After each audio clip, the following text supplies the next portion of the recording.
మనం ఇంతవరకు చేపలు, రొయ్యలు ఇంకా కోళ్ల పెంపకం గురించి చూసాం. కానీ తేళ్ల పెంపకం గురించి విన్నారా? అవునండి, ఇది నిజం. అవి కూడా ఒకటి కాదు, రెండు కాదు, కొన్ని వేల సంఖ్యలో ఈ పెంపకం జరుగుతుంది. ఎందుకంటే మార్కెట్లో వాటి విషయానికి అంత డిమాండ్ ఉంది. మరి అందువల్ల ప్రపంచంలో అత్యంత ఖరీదైన విషయంగా తేలు విషయం గుర్తింపు సొంతం చేసుకుంది.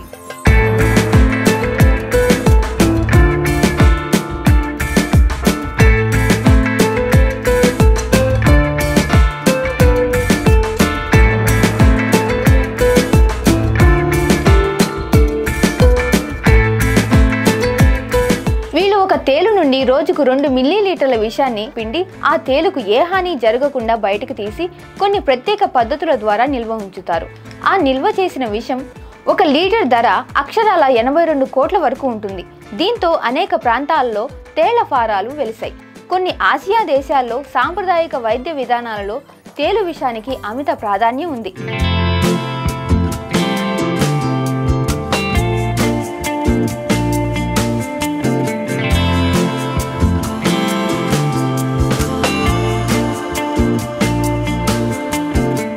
టర్కీ దేశంలో విషం సేకరించేందుకు ప్రత్యేక ల్యాబ్స్ ఏర్పాటు చేసి తేళ్ల పెంపకం వ్యాపారంగా మార్చుకున్నారు. విషపు జీవుల్లో తేలు కూడా ఒకటి. వీటిలో 2000 రకాలైన జాతులు ఉన్నాయి. తేలు కుడితే ప్రాణం పోదు, కానీ విపరీతమైన నొప్పి ఉంటుంది. తేలు ఎటువంటి వాతావరణంలోనైనా జీవిస్తుంది. ఏడాదికి ఒకసారి ఆహారం తీసుకుంటూ క్షేమంగా జీవిస్తుంది. తినడానికి ఆహారం దొరకకపోతే జీర్ణ ప్రక్రియను తగ్గించుకుంటుంది. ఈ తేలు విషాన్ని సౌందర్య ఉత్పత్తులు ఇంకా ఇతర ఔషధాల్లో విరివిగా వాడతారు.